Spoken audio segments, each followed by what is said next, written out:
What up, what up? It's your boy Jon Ivy once again, my friends, with another Listen Up. Check out my bandana, y'all. It's matching my shirt, which you can get right now for $25. I am not a gang member. I am not affiliated with any gang. My favorite color has been red since I can remember, since I started doing artwork. I'm wearing this today because I felt like doing something different. You know what I'm saying? I felt like doing something different. I'm still growing my hair out. You know what I'm saying? Yo, but let's get to it. This one is on my main man, the soul brother number one, Billy Dee Williams. Billy D, can I get a hand clap for Billy T? Billy D, I mean, Mr. Coke 45 himself. All right, so let's get right into it. My man, Billy D. What you got to say now, Bill? Next guest made his acting debut at age 7. And then he retired and went back to being a kid. And then when that gig was over, he returned to the stage and screen, appearing in such films as The Empire Strikes Back and Lady Sings the Blues. And at the end of this month, he's got 2 made-for-television movies on CBS, Courage with Sophia Loren and Oceans of Fire. And he has a feature film coming out. Look how busy he is. #1 with a bullet. It's called, please welcome, Billy Dee Williams.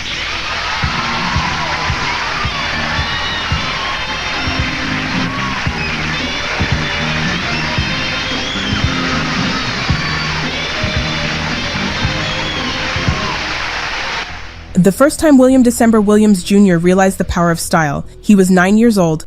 William December Williams? He better have been born in December.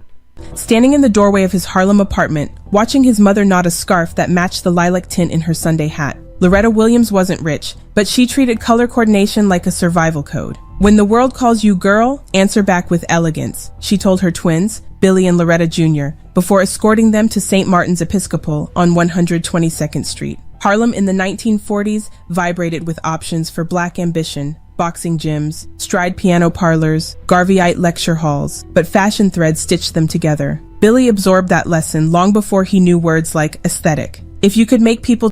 You know, it's crazy because Harlem was known for that was like the black mecca of business and innovation as far as art and literature was the Harlem Renaissance.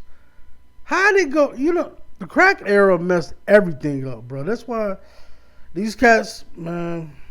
People tilt their heads to admire what you were wearing or the way you carried it. You bought yourself minutes of undivided attention. Minutes in which to say, sell, or sing almost anything. Sing he tried, but it was drawing that paid his first bill. Vibration can crystallize matter into forms like a spinal column, complete with movement like... At 16, he landed a scholarship to the National Academy of Fine Arts and Design, a bastion of marble busts and oil paint hush where black enrollment was so rare, the janitor asked to see his admission card twice. Billy produced moody charcoal sketches of Harlem rooftops bleeding into the Hudson, winning the $500 Hallgarten Award, rent for 6 months. Yet tuition devoured...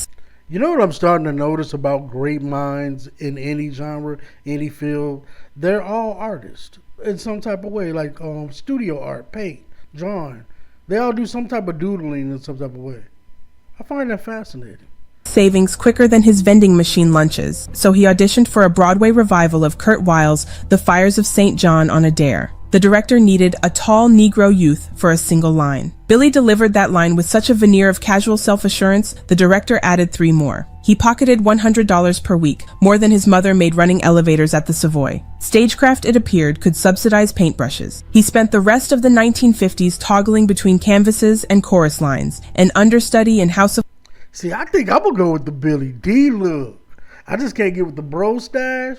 But you see how Billy D, you know what I'm saying? His hair ain't as good as mine, but you know what? I see I could pull it off. I think I could pull it off. Flowers, a bit part in Take a Giant Step. Voiceover jingles selling Campbell's soup. Casting directors wrote pleasantly dignified on his resumes. Code for non-threatening. Hollywood, when it noticed him at all, phoned only for background Negro butlers or light-skinned jazzmen. Billy studied Sidney Poitier and Harry Belafonte. Ain't no way Billy D gonna play no butler. Later for that. Fonte interviews, stealing poise, but he refused their clipped New England cadence. I'm bringing Harlem elegance, he told his agent. not Harvard diction. In 1961, a rehearsal assistant nicknamed him Billy Dee, chopping William December into a moniker, slick as a trumpet gliss. The name stuck, auditions multiplied, though bills still outnumbered them. And just like that, just from a name change, his whole brand blew up. Think about that, y'all. Don't be afraid to adjust. Sometimes you got to weather the storm, but when something hits you, it's just going to hit you. Broke again in 1965, he sold one of his canvases, an abstract skyline daubed in cobalt and burnt sienna, to a Greenwich Village poet for $40, subway fare to California. There, he snared a supporting turn opposite Shirley Jones in the Universal picture The Dark End of the Street. Test audiences loved his relaxed baritone. Studio execs countered, too suave for a Negro sidekick. Try the Sidney Poitier earnest route. Billy declined, booking a one-episode television appearance on Perry Mason instead, cashing enough residuals to help Loretta buy new drapes back home. But the big turn wasn't drama, it was sport. In 1971, he wasn't greedy. Simple as that. You ain't never heard nothing bad about Billy Dee. And don't you say nothing bad about Billy Dee.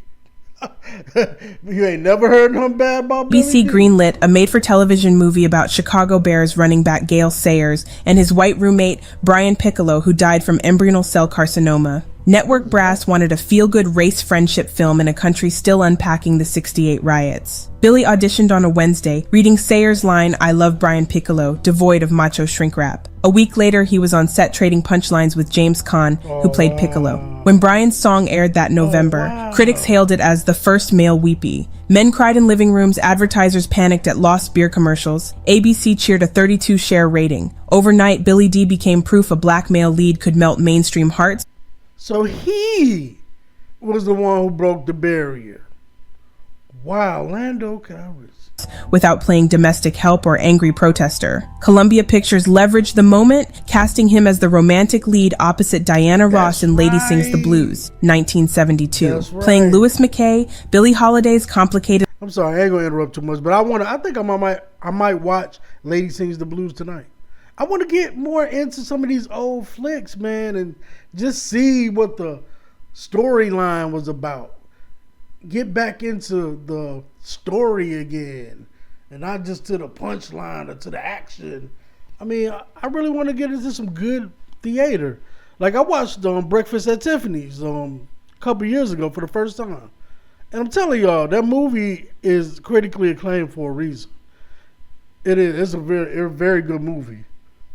Lover manager, he unfurled charm like cigarette smoke, never obscuring Ross but enhancing her in every frame. His whispered, "You need a manager, baby," delivered while lighting her cigarette, ignited water cooler gossip. Ebony splashed his photo beside the caption, "Sex symbol rising." Moviegoers compared him to Valentino. Newspapers joked white husbands suddenly bought silk robes. Billy cultivated the hype, but kept perspective. "I learned seduction cooking oatmeal in a cold Harlem kitchen," he quipped on The Tonight Show. "No one teaches cool better than poverty." Yet commercial cool demanded reinvention. In 1974, the Pabst Brewing Company. Newspapers joked white husbands suddenly bought silk robes. Billy cultivated the hype, but kept perspective. "I learned seduction cooking oatmeal in a cold Harlem kitchen," he quipped on The Tonight Show. "No one teaches cool better than poverty." Yet commercial cool demanded reinvention. In 1974, the Pabst Brewing Company sought a new spokesman for Colt 45, a malt liquor battling ghetto stigma and losing market share to Budweiser. Billy's agent balked. Some considered malt liquor ads career suicide.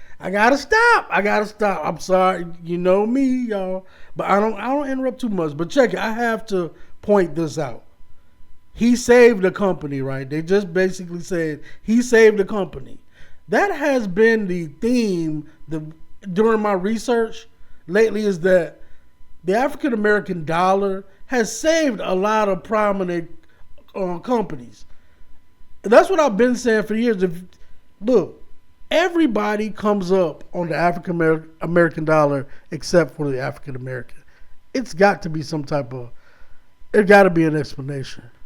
But he saw an image experiment, show a refined black gentleman savoring the drink in a jazz lounge instead of a street corner. He insisted on creative control: velvet blazer, soft trombone background, silver goblets. Tagline: it works every time. Sales jumped 30% within a year, especially among white college kids who equated his lounge charisma with aspirational partying. Black intellectuals criticized the commercialization of urban vice. NAACP circled, but never boycotted. Billie shrugged. If a product's poison, blame chemistry, not the brother in the suit. The campaign bankrolled 2 loft studios for his painting. Meanwhile, George Lucas hunted for an actor who could believably charm Han Solo and maybe steal Princess Leia's curiosity. Enter Lando Calrissian. Lucas admired Billie's Colt 45 debonair but needed more roguishness. Billie obliged, auditioning in a cape he borrowed from wardrobe at Mahogany. He landed the role without screen test. Wait, so you mean to tell me all these years Billy Dee was wearing a cape from the movie Mahogany in the Star Wars flick? That's a bad man. That's a bad man. Chemistry. Harrison Ford muttered, "This guy makes me seem like a lumberjack." Filming The Empire Strikes Back, 1980. Billie ad-libbed lines like, "Hello, what have we here?" so convincingly that Lucas kept them. Lando was introduced as a traitor, but ended the trilogy piloting the Millennium Falcon through the Death Star core. Marginalized children finally saw a black hero in space, something NASA couldn't supply until years later. Racist fan mail arrived. Billie archived it under evidence of small minds, then laughed about cashing toy action figure royalties, though in truth his contract yielded flat merchandising fees, a costly oversight he never repeated. By 1984, Billie's image saturated pop culture. Stevie Wonder name-checked him in lyrics. Eddie Murphy parodied him on SNL, whistling Colt 45 jingles. The risk of typecasting loomed. Studios offered look-alike characters: flirtatious gambler, velvet pimp, or... What I'm learning, when you get to the point where somebody parodies you, you made it. You're out of there. I don't care if it's a comedian or a sitcom. You out of there. You ain't ever coming back. You in the stratosphere. You a star. Urbane minister. He diversified with voiceover gigs, the Jackson 5 cartoon, radio ads, children's reading programs. He played complicated hustler Louis McKay again in Mahogany, earning praise for not sugarcoating jealousy. He campaigned to portray jazz master Lester Young in a planned biopic. Financing collapsed. Hollywood's open secret. They loved his charm but distrusted his range. Billie refused to beg for dramatic gravitas. Instead, he returned to his easel, painting hooded figures floating above cosmic backdrops, eventually staging a solo exhibit in Beverly Hills where Sinatra bought 2 canvases. Press asked why paintings showed mostly silhouettes. Billie answered, "Coolness is about suggestion, not exposure." Despite adjunct successes, acting paychecks thinned. The 1990s blockbuster world wanted hypermuscular leads: Schwarzenegger, Will Smith, or slapstick. Billie did self-parody to stay visible, cameoing as a dream lover on Martin, spoofing Colt 45 ads in Undercover Brother, guest judging on RuPaul's Drag Race where he quoted Shakespeare and advised Queen. Yeah, he did kind of get typecast. I do see that. To own the room like it's a cape. But when Disney announced the Star Wars prequels, fans petitioned for Lando's return. He voiced animated spin-offs, recorded audiobooks as Lando, and signed autographs at Comic Cons for longer lines than some newer trilogy stars. Conventions revealed his cross-demographic pull. Senior couples reminiscing Lady Sings the Blues, teenagers showing him Lando memes on phones, LGBTQ fans praising his gender-fluid fashion decades before the term trended. The public glimpsed deeper fluidity. LGBTQ. Y'all can't claim everything now. Let us have Billy Dee. Y'all done took the rainbow. I mean, y'all took every color on the planet and made it your logo. Come on, just leave us Billy Dee, please. In November 2019, when an Esquire interviewer asked how he navigated masculine legacy, Billie answered, "I see myself as both masculine and feminine. I'm comfortable with myself." The internet erupted. At 82, had the original Ladies' Man come out as gender fluid? Morning show. That doesn't mean he's gender fluid, because everybody has a masculine and feminine element to themselves, whether you look at it from an esoteric standpoint, a spiritual standpoint, or, you know what I'm saying, in some aspects, a physical standpoint, when as it relates to emotions and things like that. That doesn't mean people kill me. Let us have Billy Dee. Was debated. Twitter hailed him non-binary icon. Days later, he clarified on The View. He referenced Carl Jung's anima animus theory, not pronouns. I'm all Thank kinds of you. everything, he chuckled. Some listeners felt deflated, others applauded his refusal to The anima and the animus is basically the spirit of the male and female that's inside of everyone. When you study yoga, some certain types of yoga and creative visualization techniques and certain types of Hinduism, they teach you about that. And I kind of figured that's what he was talking about. fit new boxes. I always wanted to be a hippie too, man. That's part of the reason why I'm wearing this whole bandana thing. I hope it kind of stick. Remind me of like the 70s. Man. Any more than old ones. Either way, he stayed headline relevant. Cool works every time. Disney eventually invited him back on screen, cape and all, for Star Wars: The Rise of Skywalker 2019. At press junkets, he shared glucose monitoring tips between lightsaber hypotheticals, joking, "At my age, the only force I feel is metformin." He still painted daily, releasing a coffee table art book, Abstract Adventure, where each plate came with a mini essay about color, jazz, and how Harlem sunsets taught him violet is best friends with gold. Prince sold out after mentions by That dude is a poet. He's smooth. These words he be using. Pharrell Williams and Zendaya. Through it all, the Colt 45 catchphrase endured, mutating into memes. Crypto gurus hawked altcoins with "it mints every time." TikTok bartenders remixed the ads, pairing malt liquor with craft bitters. Billy recorded a playful reaction video, swirling a glass of expensive Bordeaux while parodying his own slogan, "Quality works every time." The clip went viral, proving a golden rule of the internet age. Nostalgia delivered by the original source carries more weight than 10,000 imitators. So what exactly did Billy Dee Williams change? He didn't invent suave black masculinity. Harlem Renaissance dandies did. But he syndicated it to mainstream America, selling it through network TV, blockbuster space opera, and even malt liquor aisles previously coded. He showed us a great image of a black man in public. That's, where did Billy D's go, bro? As low status. He taught Hollywood an arithmetic lesson. Charm multiplied by representation equals profit. The ripple is visible every award season when a Julius Tenen or a Sterling K. Brown walks the red carpet in rich velvet, unafraid to whisper instead of bark. It's audible when Donald Glover's Lando in Solo radiates pansexual wit, the script nodding to Billy's boundary-smudging eccentricity. Again, let us have Billy Dee. And it's tangible in Cosplay Rose at Comic-Con, where a 6-year-old black boy twirls a thrift store cape shouting, "I'm Lando," and a white... Did you see how smooth he was looking? Buffy fan mom corrects him, "You're the coolest guy in the galaxy." If a resume were measured not by roles, but by doors propped open, Billy's CV would stretch like a red carpet roll from Harlem to Hollywood Boulevard. He never won an Oscar, though Brian's song snagged a Peabody, but he won something Oscars can't buy: generational adoption. Grandfathers recall his TV movies, dads recall his beer ads, kids discover him via Star Wars Disney+. That's cross-platform immortality, built long before algorithms. His secret? The same lesson his mother taught tying that lilac scarf: command the eye, then earn the ear. He arrived suit-pressed. These were some great orators. His mother even. Wow, I'm gonna have to get some of these quotes. Voice settled at a rumble you need subwoofers to catch. Posture disinterested in shrugs. Interviews reveal no petty gossip. He praises competitors. Tabloid writers hate his unflappable serenity. Scholars decode it as performative resistance. Because in an industry where black men often survive by playing brute, clown, or holy martyr, Billy carved a lane where he could flirt, deal cards, double-cross, then save the day, all while leaving the brim of his hat unruffled. Today he splits months between a Los Angeles bungalow filled with acrylic fumes and a Wyoming retreat where he sketches mountains in quick charcoal strokes, chasing the gradient he first noticed on Harlem fire escapes. Occasionally, he Zoom lectures art students. Perspective is simply knowing where you stand. Few realize they're learning both painting and life. When asked to define cool one last time, Billy grins like dawn creeping over 125th Street and says, "Cool is conviction with a soft voice." He proved it endlessly, from Broadway boards to Cloud City, from Colt 45 chill to gender fluid philosophy. Billy Dee Williams never raised his voice. He simply raised the bar. And yes, it worked every time. For Moses.